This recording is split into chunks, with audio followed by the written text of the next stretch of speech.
There's 88,000 digital marketing agencies in the US right now. How do you stand up from hundreds, if not thousands? First off, we have our AI system. We're running 8,000 companies' marketing, media, and revenue data through our pipes in real time, comparing everything you're doing in real time to what's going on in the market so we can make adjustments. We have 200 marketers all working together to make sure that we understand how the things are moving and how things are changing. And we're a top partner to Google, top partner to Facebook, top partner to TikTok. What are the current trends? TikTok is super interesting. Someone's looking for what about AR, VR? What's the new sexy thing? Don't do it. It's not about chasing the new hot thing in marketing. It's actually about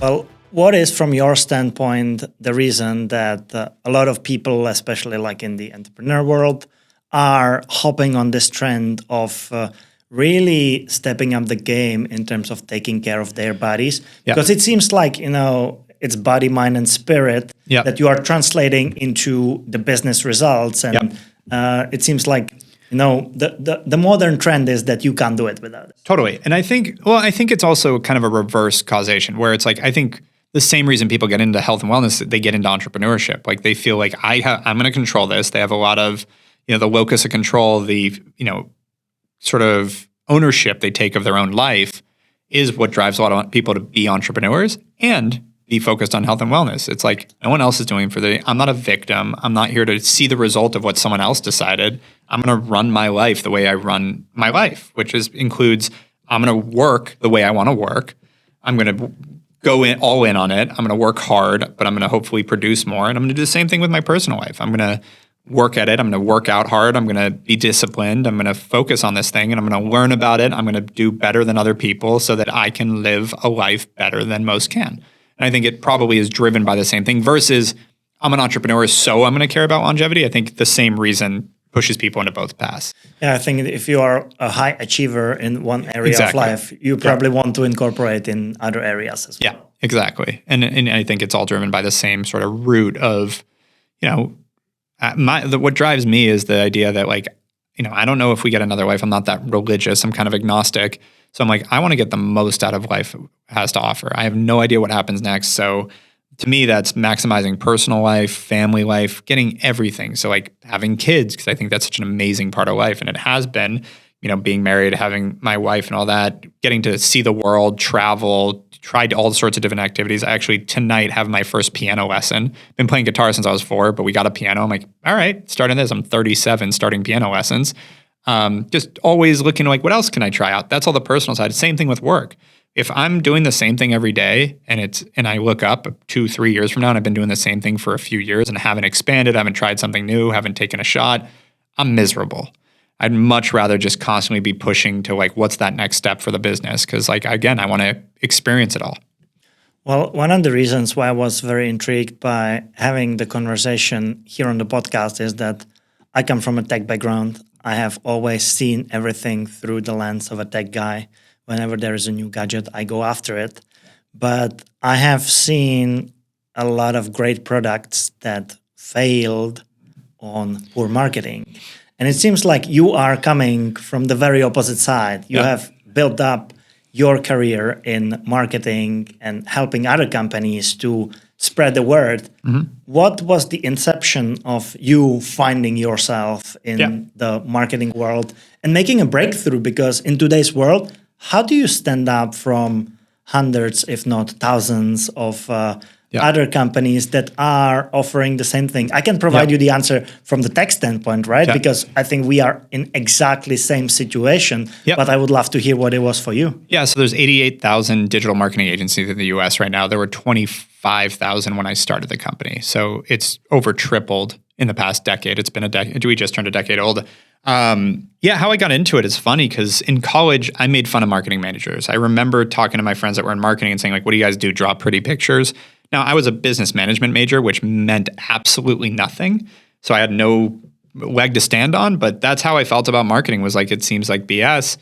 But then out of college, I went into real estate. Market crash. Literally, this was 2008. The market crashed a week later. Lehman Brothers went bankrupt a week after I started in real estate. 6 months in, I started looking at what else I could be doing because I made $350 that year. It wasn't going very well, and I decided to build an online music company. Trying to make a long story short, with that company, I realized like, oh, the hard part here isn't like creating the product and creating the website that I had. And it was basically one-on-one business coaching for musicians online. It was kind of like the original masterclass for the music business kind of idea. And the hard part was getting musicians signed up. Like, how do I find them? And so I had to go figure out. And at that time, we had to be scrappy. So we ended up figuring out some hacks on Craigslist to get reach musicians. But it really started getting my wheels turning on like, how do you get people in? And we created all these processes like, we would advertise on Craigslist that, we would help you get gigs and help you make money as a musician. Then they'd come and sign up. And then we created a interview process to be like, well, we'll see if we'll take you. So almost like a school online again, and they had to get admitted. And the whole thing made people value it more. So when they signed up, they actually listened to what we said. And this was after a couple of years of trying different things. But I realized all that was marketing. And so then I started a t-shirt subscription company, one of the first e-commerce subscription sites called Swag of the Month. And there was no Facebook ads yet, didn't exist. There were Google ads. We started figuring out like, how are we going to get people? And then I understood the power of PR back then. And it's very different now, but back then, like I was able to convince TechCrunch to put us on their homepage the day we launched. And we got like 600 subscribers that day. And it was like, oh, that's a start. It works. Yeah. And then I was like, oh, this makes sense. We're selling t-shirts. Tech people wear t-shirts. And it's a cool, innovative model. So then I went after all the business publications and tech publications and men's publications around this new model and this new thing. And I remember like Thrillist at the time. It became more of a restaurant blog, but at the time it was a men's blog. And they wrote their headline, which was the second headline to come out, was like, "Why getting a T-shirt in the mail is better than getting a hand job." But it was such a ridiculous headline. It went crazy, and that drove another bunch of customers. And so then all of a sudden within a week, we had a real business because of all this PR. And I was like, what we did was we just wrote the headline. We didn't write that one, but we wrote a headline that we thought the publication would be interested in and then picked it up and boom. So then I was like, started getting fascinated with that piece. And then how do we keep those customers? How do we get more of that traffic to convert? And I started realizing t-shirts are easy to make. I don't need to focus on being the best t-shirt manufacturer in the world. Like that's not really a thing. Like, don't get me wrong, I now know a lot about t-shirts and I know what's good and I know what's bad. And even so, one of the most popular t-shirt brands out there is crap t-shirts. And I saw it over and over again. It had nothing to do with the quality of the shirt. It was how people felt when they bought it. It was all the emotional connection to the brand. And so that was all marketing. So I got really focused on that. We sold that company a year and a half later. I joined the incubator that just launched Dollar Shave Club and started advising on the marketing side because that had been my focus now. Because again, cheap t-shirt manufacturing and shipping t-shirts was not hard, but getting people to buy them was. So I started really understanding digital marketing. I had formulated a plan through that year and a half that then I went into a company that had raised $2 million and was launching vitamins. And I looked at the business and said, this is not a good business. And they said, well, what if we copied your t-shirt company, but for women's activewear, and we gave you the budget to just run with it? And I said, yeah, I can do that. They're like, great, get it done in a week. I'm like, sounds good. We built a site, no inventory. Launched a website, get your top and bottom from Lululemon and Lorna Jane and Nike and Adidas, $50, or I think we started at 40 and raised it to $50 a month. And it just exploded. 2 weeks in, we had 80 grand in revenue. And then within, month 4, we did $500,000. Our 4th month in business, we were on a 6 million run rate. And it just took off because at that point I had grinded through, 4 years of trying to figure out how to get this marketing stuff to work with small budgets. And then all of a sudden it's like, here's all your money. Now go do whatever you want. I was like, I know how to spend this. And we crushed it. We ended up selling that to Bally Total Fitness. And then they asked me to work for them. I said, no, but I'll consult, and started consulting for a few brands. Saw how broken, out of 25,000 agencies 10 years ago, none of them were any good. There were a few, but like they were expensive. And so I went, there's no one that's like really good at what they do, but also really easy to work with. This doesn't make sense. Like, why can't there be a great brand and a great business in helping businesses that really need marketing help that aren't absurdly expensive, but also great? And so I started building a little SWAT team, and now, 10 years later, here we are.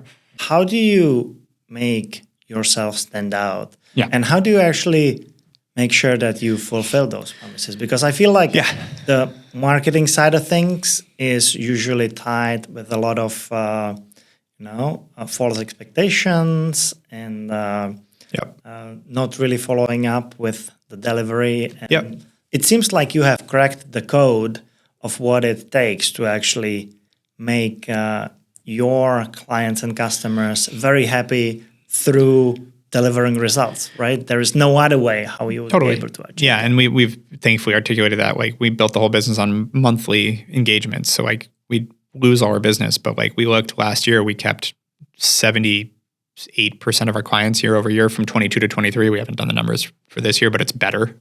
So we know that we're able to keep customers and do good work. I actually think it's not promising results. Like anytime, like I wrote several articles about this, like we don't know if I could tell you, if I could look at your business and go, oh, I can get you a 10x return, no problem.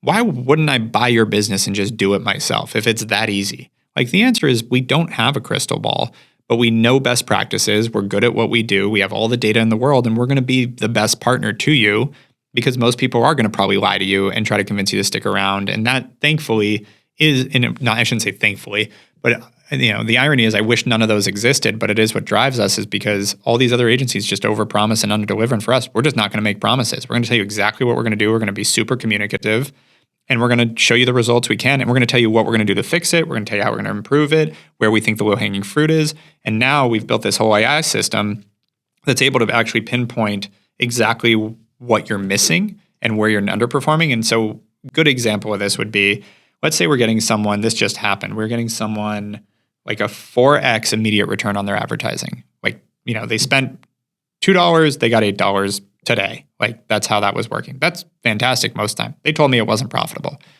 At that point, the problem isn't marketing. The problem is their business model. Because I'm like, don't you get repeat customers and people buying more stuff? Like I'm talking about first purchase. If you don't do anything to keep those people long-term, there's nothing I can do to help your business. If you have to buy every customer and none of them return as repeat customers, you don't have a good business. So I think we get into those conversations enough too, where again, it's not like we bat 1,000 here. It's not like every single client that's ever worked with us has just crushed it, but a lot do. And the ones that aren't, we try to be very communicative. It's like, here's why, here's what we need to fix.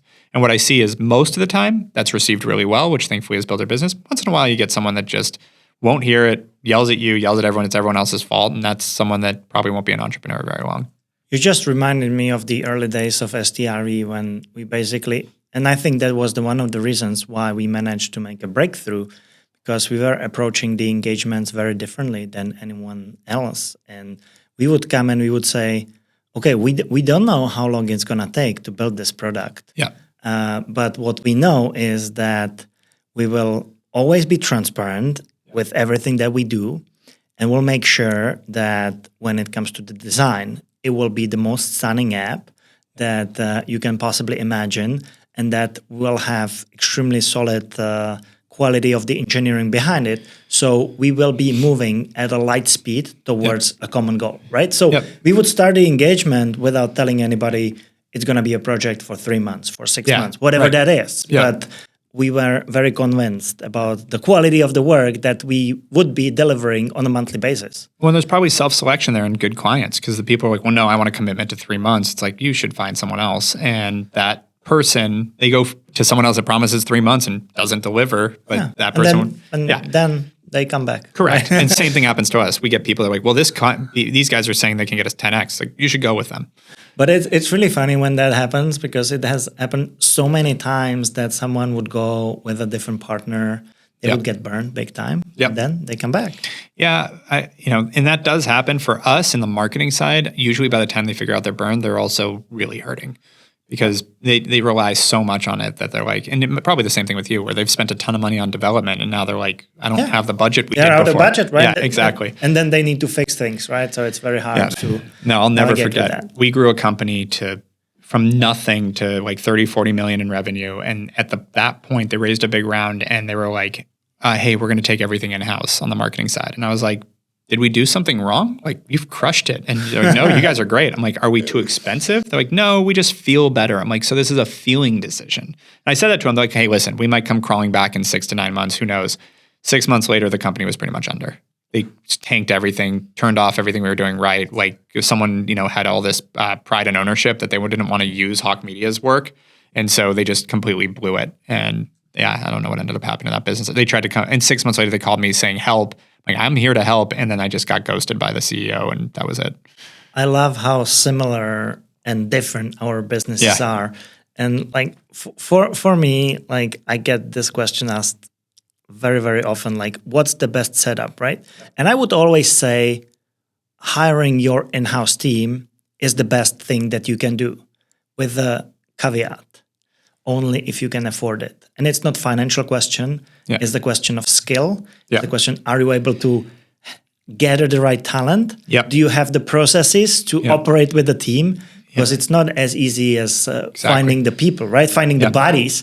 It's like the reason why companies like us are in business is that we have the skill, we have the processes, we have, the whole track record of delivering, and you can't really replicate that overnight. So if someone thinks that having an in-house team is ultimately the best option out there, for me as a leader of design and engineering company, yes, if you can hire your in-house team to build your digital product, go do that. But the fact is that most of the companies, they are not able to do so. And I think it's extremely similar on the marketing front. And I think you nailed it on the talent side. And I mean, for us, we say the same thing. And we point it, like, first off, we have our AI system. We're running 8,000 companies' marketing, media, and revenue data through our pipes in real time, comparing everything you're doing in real time to what's going on in the market so we can make adjustments. We have 200 marketers all working together to make sure that we understand how the things are moving and how things are changing. And we're a top partner to Google, top partner to Facebook, top partner to TikTok, top partner to all these Klaviyo, all these platforms. We're investors in 94 different companies, mostly marketing technology. But yeah, sure, replicate that in-house. And it happens all the time. They're like, we were going to just try doing this ourselves. It's like, you really, it's a weird decision. And a lot of people, end up self-sabotaging for whatever emotion, including that company I mentioned, that it's just like, you just feel like you want to have that person sitting there and you don't understand what you're giving up rationally. And so it's important to be rational in your business decisions. Well, I'm very curious to hear what's the special sauce about the AI that you're leveraging. But I want to answer your question about differentiating. In our industry, it has been as easy as just don't be full of shit and deliver good work and then broadcast it. Like, the part of this that I even tell my own employees, like, you got to celebrate yourself more than no one's going to celebrate you. And like, you've got to talk about the things you're doing. You got to be out there. I do believe in top of mind. People might not need marketing from me today, but I'm going to make sure that when they do need marketing, they remember me.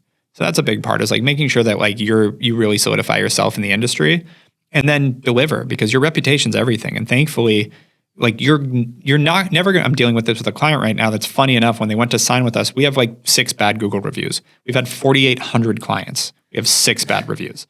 I still hear about it regularly from potential clients, current clients. Well, I read your reviews. I'm like, those 6? Like, really? And then I a lot of times just send them their own reviews and go, so these are all true too. But you're going to have people talk shit. It's just the nature of the beast. Name a business and tell me that let's take the top 10 businesses in the country right now, like whatever, Apple, Microsoft, Tesla. I can find an article today with someone calling out why all 3 are stupid. 100%. And so it's like, you're going to deal with that. So when you have a ton of advocates on your side that are like, no. We have worked, we had a great time. We worked with them, and you do actually take care of people. It can challenge that, because, I met with a former psych ops person for the CIA the other day, and we were talking about like 3 to 4% of people are sociopaths.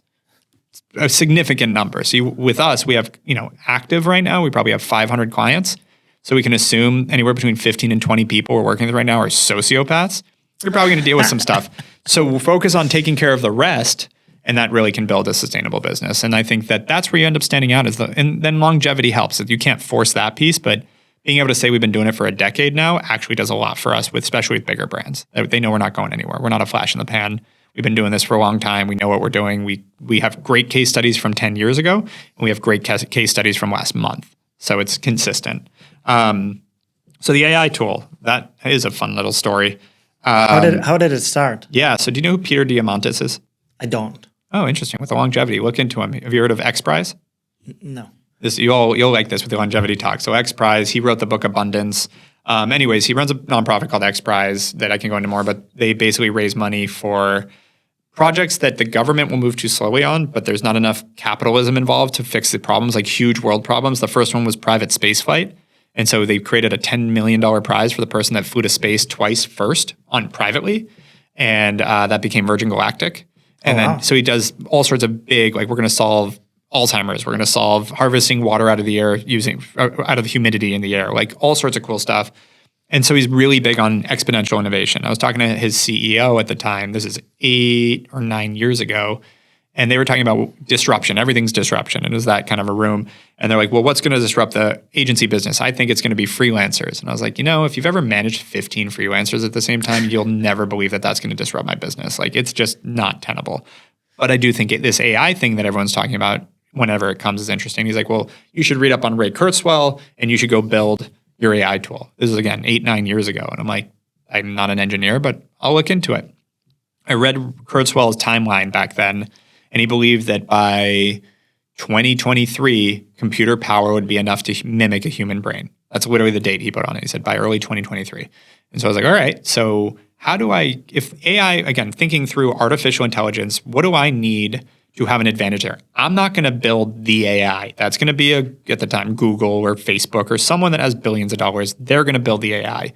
It won't be me. I believe that. And so I was like, but how can I have an advantage if someone else builds? And I think Watson was around at the time. So I was like, like Watson's a good example. How do I, if I can get access to Watson, what do I need to have an advantage? And the answer is data, proprietary real-time data. Because proprietary historic data, not as interesting. But if it's real-time and compelling, then it can teach what's happening in the world in real time while we have this superhuman intelligence working on it. That becomes something powerful. And so I went, okay, so I need to capture as much data as possible. So literally 8, 9 years ago, I just started harvesting access to all the data, all our contracts, every client we worked with. We anonymize it, but we started compiling data, partners, et cetera. And we ended up with about 8,000 companies, marketing, media, revenue data, all in our pipes in real time. I then, 2 years ago, bought a software company that created a visualization tool it was actually an agency dashboard company called Morpheo that had created the visualization I wanted to build that I frankly I should have hired you guys, 3 different dev shops that wasted about $1 million of my money trying to build this thing and just never succeeded. And so I found the guys that had built the visualization, said, hey, could you take my data and incorporate that and then create benchmarking and then insights and start to develop more intelligence around this? So yeah, sure. We put it together, called it Hawke AI, launched this benchmarking and insights tool, and 2 months later, ChatGPT launched. So we plugged that in. So now it has natural language processing. It's able to talk to you and tell you exactly what's happening in your marketing, how you compare to the market and what's changing, and recommend how to fix it. And then from there, what we're getting towards, which it's not there yet, just like no AI is really AI yet. But the idea is if we can now create insights and teach this, here's what's working and not, and here's where your low-hanging fruit is, now we can start incorporating things like sentiment analysis and some sort of, and other natural language processing to say, these are the headlines that are going to work well. And since your headline on Facebook isn't, you're not getting a good click-through rate on your meta ads, we think it's the headline because of this analysis. Here are some headlines that could work. You want to, and then they can go and paste them in. That's already pretty much done. But soon it can just be like, we're going to change this to this, yes or no. Because I do think it's still going to take approval of a human for a while to make sure there's no kinks in the system. But the idea is to start just serving up, fix this, this, and this on your marketing, and it's going to, perform 15% better. Click, done. And that's where we're taking it. Is there a particular industry where this works well, or you have seen it perform across different verticals, B2C, B2B? So we have benchmarks across almost all verticals. And, on the agency side, we're pretty agnostic. But I would say just like performance marketing works more consistently in e-commerce, I think it's the same thing because the pipes are direct. You can see every data point. Whereas if I'm driving leads, I don't have every single data point unless it's served back to me and, human inputted. So we can have such a quick feedback cycle with e-com that I think it works the best there. But yeah, I think the opportunity is still across all, but it's similar to where the marketing opportunity is. Marketing drives e-com more than anything, but everybody else does need this still, and it still can optimize the same way.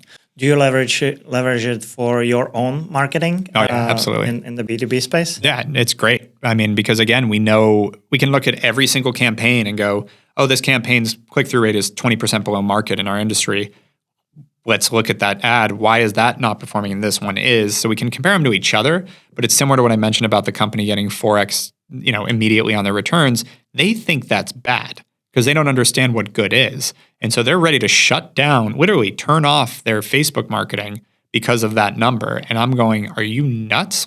Go fix your merchandising. This is not a bad number. And, we'll see what they end up doing. But I'm like, are your margins 10%? What's wrong with you? And they're like, no, 60. I'm like, okay, so you make 60%. And again, let's say it's a $10 purchase. So you're making $6. And for that purchase, you're spending $250. why is that not profitable? And then again, you're selling more products to them, right? Yeah, great. So what's the problem? So again, without the benchmarks, a lot of people make really dumb decisions. And so that insight and educating it and then making it more into that black box of like, it can just fix it, I think is, compelling. And yes, we use it ourselves. And you mentioned that at the current time, you manage about 500 different clients. Mm-hmm. It's an extremely high number. Yeah. I feel like for a company that is roughly around 250 people. Yep. What are some of the techniques and processes that you use to be able to cope with such a high volume? Yeah, if you think about it, when you break it down, that's 2 clients per person on an average. Like if we've ever consulted, you can do that. Now, obviously that's not actually how it works out because one client might have 5 people on their account or 7, but a lot have 1. And so it really just comes down to a discipline around cadence with reporting to clients, cadence on how we work on clients, the 10-year understanding of what kind of bandwidth you need to serve a client correctly and what a workload needs to look like to actually serve the client in a way that we give the team time that they need to be thoughtful about what they do, but also create efficiencies for both clients and ourselves in the sense of, I ran marketing and ran companies before this. On the marketing side, there's downtime. Like your Facebook advertising person, for example, will spin up ads, set them all up, get them running. If they're going in there and changing things on an 8 hours a day, you're just never going to build anything. You kind of need to let it run for a while. So my team, they go let that run and they go work on this company. And then while they set that up, then they go back and check this out while that one's up and running. And so it's that there's a lot of efficiency created in just the idea of working on a few companies instead of one. And we, that's why our clients do not pay us as much as a salary of an employee, not even close. So they get an efficiency of they still get top skilled talent. It's just part-time. And that's actually what you need on most of these channels. You need vertical expertise, part-time, that are really good at what they do. And so we are able to do that in a way that they're not going to spend as much money by working with us, but then we also get the efficiency too. Yeah, I feel like when it comes to marketing, there's so many specializations that you need to be able to produce a good campaign, right? Yeah. From copy, visuals, setting up the ad, tracking it properly, etc. And one full-time person can't ever do it, right? No, jack of all trades, master of none. And honestly, listen, from a done, not done perspective, one person can go turn on Facebook ads, turn on Google ads, do some email marketing. And if you have a great product, you might stumble into some success there. But there's also an infinite opportunity cost on marketing. There's always a way to do it better. That's why we'll have, and every agency deals with this, we'll have a situation where someone comes in and goes, I looked at all your marketing and you could really do a better job on this one thing. I'm like, you will always find that opportunity. You will always, always, always have ability to do a little bit better. There's no single company in the world that has ever left no meat on the bone with marketing because there's always one little improvement, one little tweak, one better targeting, et cetera. And so the idea, similar to what you just said, can one person manage all that and actually get everything out of it? Or is it better getting a bunch of vertical experts, which was my thesis from the beginning, was I want someone focused on Facebook ads, focused on Google ads, focused on email. How do you set up the strategy for a particular client in the first place? Because I feel like it's very essential, right? It could be different for every business. Yep. There is hundreds of different marketing tools that you can leverage. And I think first you need to decide what is going to be part of the marketing portfolio of what we will be doing. Yeah, the good news is there are thousands of tools to leverage. And frankly, there's also a core set of scalable, repeatable marketing that you need to start with first. And almost nobody does that right. And so it's usually a core, 10 to 15 things we look at. And if they're just starting, it's 2 or 3 things to start with, depending, let's say it's an e-com brand. It's like your meta ads and your email marketing and SMS. Let's start there and get that going. So you get some, because I think people make the mistake of looking for the viral video, so to speak, which is not as much of a thing anymore, but what's the sugar rush we can drive to our brand? Let's get the celebrity endorsement so that we get a big boom. Problem is it just goes up and down. I think that should be about 10% of your marketing focus, time, and money. 90% should be scalable, repeatable. How do we drive this predictably? Because you need that for operations to be predictable, for your staffing to be predictable, for your logistics, all of that. You can't just have this spike and then valley, because anyone that's run a business long enough knows coming down, if you build enough infrastructure for a certain size business and then it declines, that is the most expensive thing you'll ever go through from a business. Let's not talk about the mental burden, but you don't want a spike. You want a slow, gradual, or even a fast increase, but you want it to continue to increase. You can't, going backwards And so we're really more careful about like, let's build this so you can start to build off itself and grow and reinvest and build and build and build. That's where you get longevity in marketing. You mentioned that the viral videos are not the hottest trend anymore. What are the current trends in your opinion? What do you see popping TikTok these Shop days? is getting really interesting for the brand side, TikTok Shop, but TikTok in general, I think B2B and B2C. I just keynoted a great conference called FarmCon, which was a big group of farming CEOs, like literally own farms and agriculture businesses, and they were talking about all their use of TikTok in the farming industry. And so it's like and listen, geopolitically, not going to go there. That could be a question, but from a straight marketing standpoint, TikTok is super interesting. Same thing with Reels on Instagram. Like the ability to go viral is still there a little bit, and not in the sense of like a viral video and that's going to make the company, but creating great content over time, you can really engage an audience. And so there's a lot of like owning the content, owning that traffic that's super interesting. SMS, I'm going to say it's been around for a few years now, but like people still don't use it, and it is so powerful. We invested in a company called Postscript. That was our second investment out of our first fund, and it's definitely the best one we've made. It's a great business and like just has skyrocketed. And it's like a no-brainer. Like people like getting text messages and they actually opt in. And I'm saying these things because I think someone's looking for like, well, what about AR, VR? They're like, what's the new sexy thing? Don't do it. Don't chase the shiny object. Look for things that are working that you can just jump in, leverage. Because if you have a great product or service, up the fairway marketing is going to work. It's really easy to market a good product or service. If you have a bad product or service, marketing's not going to save you. So all these really creative activations get a lot of sort of praise in the circles, like, every other CMO is going to think you're really cool. But like do you know the first company that advertised on Snapchat? First company that advertised on Snapchat. Yeah. No clue. Progressive Auto Insurance. I still remember when it came out. Wow. And they got a bunch of press for it. Who would have expected that? Yeah, and then it didn't do anything. So I remember when they were advertising and like they were doing bigger, at Snapchat, I think it was a minimum couple $1 million or something when they first started advertising. And it was like, that's the one that popped up. And I'm like, listen, I get it. They're just trying to get their brand out there. But like they did it, like, was that the best use of their dollars? Well, they got a bunch of press impressions for it. So the first one did, but what are the next 5? Can't tell you. I'm sure Snapchat did, but like it's like doesn't matter because it didn't work for them, I'm sure. And so it's not about chasing the new hot thing in marketing, which I think most people have a fallacy in. It's actually about finding the things that are scalable, repeatable, that you can predict, and then finding that curveball you can throw out there. What's that extra, 10% that's going to make people go, like, get their attention. Because then when you get that sugar rush, you get the viral video, you do the celebrity endorsement, you have that whole infrastructure built that can actually catapult past it.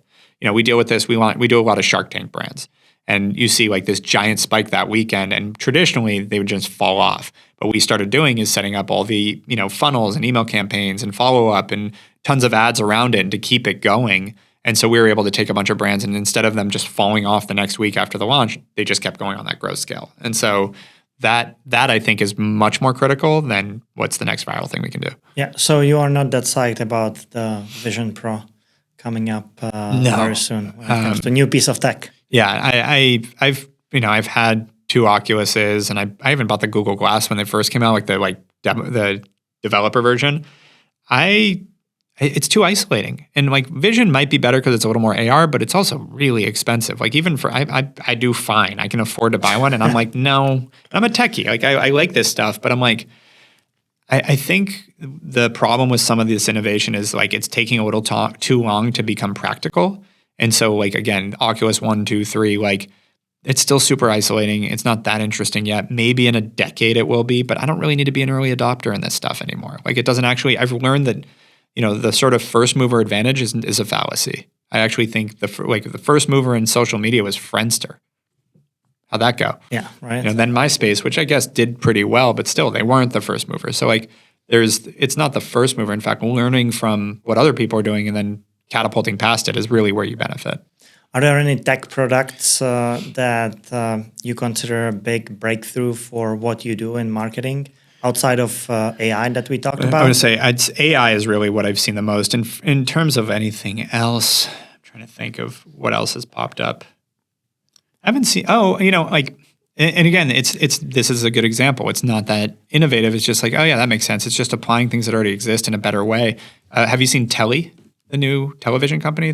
Yeah. So we invested in them early, and I think that that was like a lottery ticket with a guy that I've known for years. I know the founder Ilya. I've known for a very long time, and so we invested early. And either this guy's going to make us a ton of money or it's going to go to zero. We'll see. And it was one of those bets that we were very conscious of. And now it's like, wow, you're executing really well. And for those that don't know, it's just free television. You get a free 55-inch TV and a soundbar, and it has on the soundbar a little screen that plays ads, not sound, but it's like we have one in the office right now. I think it's a little Audi logo just sitting in our office. And the idea is we get to advertise to you in your living room, and in exchange you get a TV. Turns out TVs are not that expensive to make anymore. But people would love to save a few $100 and just, yeah, sure, serve me ads. I don't care. That's how half the world works these days. So really interesting model. So that would be a good example because it is a great new advertising channel. Like the idea of being able to advertise to you while you're sitting on your couch in your living room, like every Walmart brand should be ecstatic right now, in my opinion. Right. It turns out actually the average income is a lot higher than they expected on these free TVs. It's not people that just can't afford a TV. It's a lot of people that are like, it's free, why not? And so it's actually a great audience, and now you've got a whole new place to market. That's how I think more about new marketing innovations and here's the best new headset. Because by the way, I have yet to see a great advertising campaign on an Oculus, and maybe Vision will do it. But there's been some game integrations with what's it called, with Fortnite and things like that I think are cool. But it's more cultural conversations, and it's really that's going to drive a ton of sales to that company. Right. And you mentioned your investments and close to 100 companies by now. That's pretty impressive. Hopefully, I'll let you know when it pays off.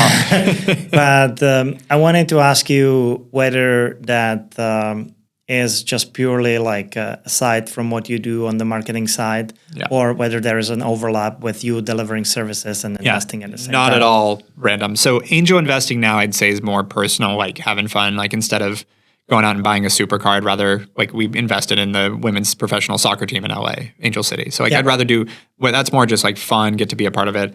But we have our fund, and our fund is all marketing technology, e-commerce tech that we want to leverage for our clients. So it's looking for what are the new innovations we want to get into, things like, social commerce and shopping. We invested in something recently that we haven't announced yet. We invested in Go Charlie, which is an AI tool to help generate creative and marketing based on AI and reading intelligence of what's performing. That's become a tool we've integrated quite a bit because it's just way faster to spin up a ton of great creative and then make some small edits on it to make it, sort of showtime ready. And then, but yeah, we're always looking at where do we think the market's going? What do we want to see created? We're not developers, so we can't build it ourselves, but let's go find someone building it and let's fund them. And that's how we built that fund out. And what was the initial idea when you started it? Did you want to bring a lot of outside capital, or was it mostly about leveraging your own finances? And so the first 3 years were my own finances, but then it went really well from a financial perspective. I made a bunch of money. My first investment was a company called FabFitFun that became a multi-billion-dollar company quickly, and then invested in Tapcart, which is another great company, and a few others that we looked at the portfolio, and 3 years in, it was worth 11x what I invested, which was a small number just because I was investing out of my own pocket as I was growing Hawke. But then I was I'd brought on someone to help me manage it. And he's like, we should do bigger checks and more money. And I'm like, I am not as rich as you think I am. So we need to go find that money. And we raised our first fund, which was small. It was 5 years ago. We raised $5.6 million, invested in 18 companies, have done really well. And so then we raised our second fund, which we're closing next month, about $25 million. Oh, that's already quite a number. Yeah, it's a nice jump. So, and we've been investing out of it for we started raising 2 years ago. So we've been investing out of it for 2 years. And yeah. I also wanted to ask you, as many people from the startup world and people that would like to become entrepreneurs, listen to or watch the podcast, you have wrote a book with a lot of good tips and tricks. What would be your take on giving an advice to people that are building up their businesses, first-time founders, people that have no deep experience in entrepreneurship to get going and get some mentality that you share in the book? Yeah, I would say read the book. It's easy. It's, my wife read it in 2 hours and then went, oh, I get what you do now. So it's supposed to be like Modern Marketing 101, but it talks about awareness, nurturing, and trust being the 3 pillars of marketing. Awareness, like how do you gain awareness that your company even exists so that people become interested? And then nurturing, how do you nurture that from awareness to actually convert them into a customer and then keep them coming back as a customer? And then trust, how do you build, before anyone knows who you are and you build a brand, how do you get third-party validation to really build trust in your product or service that people will feel comfortable buying it? And that's really how it's broken down. The biggest thing people miss, by far, and I see it all the time, is the idea of a purchase cycle or consideration period. It's really hard because you can't see it in the data unless you really look for it.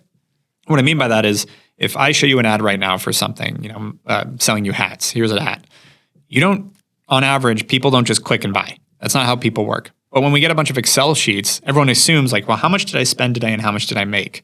So the data we have on the e-commerce side is for a $50 purchase, the average sales cycle is 3 weeks. For $100, it's 5 weeks. For $200, it's 6 weeks. And it trails off between 2 and 3 months. But what that means is on average with your advertising, it's going to take between 3 weeks and 3 months to even see half of the sales that ad drove. And so when you're creating a marketing strategy, if you don't keep that in mind, I watch so many people look at their weekly marketing spend and their weekly performance and make stupid decisions based on those changes versus letting it play out over a sales cycle. My sales cycle on my business, Hawke Media, is 24.4 days. I know that number cold so that when I implement a new marketing strategy, I can wait 3.5 weeks, almost exactly, and I go, all right, how'd it perform? What's the half-life? Okay, now we know we can double down or move on, et cetera. But if I know that I'm going to take 24.4 days and then I measure the success of a campaign in a week, well, that's pretty stupid. And I don't say that to be demeaning, but that is how 95% of marketers and people look at their marketing. It's like you have to understand how long it takes someone to buy something to actually measure it appropriately. Because what also happens, and this happens a lot more frequently because it's a little more complex, if I'm spending $10,000 a month on advertising, let's say it's driving $50,000 in revenue. And then next month I go, wow, this is working. We're making 5 times. Next month, let's spend $50,000. We should make $250,000, right? Well, let's say your sales cycle is 2 months. So I spend $50,000 next month and I make $50,000, maybe 60. And I'm like, my quote ROAS, I hate the term ROAS, but everyone uses it. ROAS went in the toilet. Like, oh my God, what happened? To pull it back, spend 10 again. Yeah. Next month you spend 10 and it makes 100. And you're like, see, good thing we pulled back. And then the next month you spend 10, you still make 70 because it's still got that sales cycle. It's like, well, see, we're crushing it now. We're making 7 times. And the next month it goes back to 50. So you just went 100, 70, 50. And now this happens all the time. People are going, what the hell happened to my marketing? Everything's broken. We're just declining now. And it's like, no. You made the mistake 3 months ago. You just didn't understand that takes time to go through. And it happens all the time. So understanding that cycle is the most critical part of building that business. I love that you mentioned that it's 24.4. Yeah. You have it very precisely measured. That's for new business, yeah. What keeps someone like you to fulfilled to be driving everything forward and just what I said. Pushing? Yeah, it's because it's funny because it's like, it's not what drives me to keep pushing. It is pushing that drives me. It's like if I'm not doing something new and challenging and something that I'm learning from, and I feel like I'm becoming a bigger, broader person, more diverse person, I'm seeing growth, I'm miserable. So it just pushes me to always be looking for what's that next opportunity to build. Because if not, I'm actually unhappy. I wish I wasn't. We talked about this before. I wish that I would be super happy, making a modest wage and just hanging out. That'd probably be a little more, I'd love to be fulfilled that way. But what fulfills me is it's almost a personal competition. I don't care how other people do. When I see competitive agencies sell or have a good year or whatever, I'm happy for them, sincerely. I'm friends with most of our competitors. I'm having dinner with one of our biggest competitors next week. I keep in touch with all these guys. I use the night nurse of our biggest traditional competitor of 10 years. He sold the company, but we use the same night nurse to take care of our kid. And because he recommended her. So I don't care about outside competition, but personally, if I don't feel like I'm doing better every day, I am miserable. And so what drives me is I want to feel like I look back and I go, look how much better I did this year. Look what I did. And if I can't find something to latch onto in that way, that's when I get stressed out. Is there an end goal that you have? No, because I said this quite a bit recently because I got in a debate 3 weeks ago with my friend that read, I think I mentioned this, but Die with Nothing or whatever the book is called. And I was like, I want the day I die to be the most successful, richest day of my life. Because I just want to build and grow and build and grow and play. It's a game. My wife talks about it with me too. It's almost like a video game to me, where it's just like I want to see the scoreboard going up, and I'm just continuing to compound. And however, whether it's on the investing side, because I also invest in real estate and a bunch of other things, or it's on the business side, like I just want to see that everything's growing. And if everything's growing, I got the rest of my life to keep going. And that's how I look at it. I love the mentality. It's fun. Thank you so much for insightful conversation. I had a blast. Yeah, me too. We'll catch you next time. Sounds good. Thank you so much for listening or watching to the very end. I hope that can only mean one thing, that you really enjoyed it. And if you did, please go ahead and follow us, subscribe, or write a review, and it will be tremendously appreciated by our side. In the meantime, there are a bunch of other episodes that you can check out. And I'll be looking forward to catching you next time.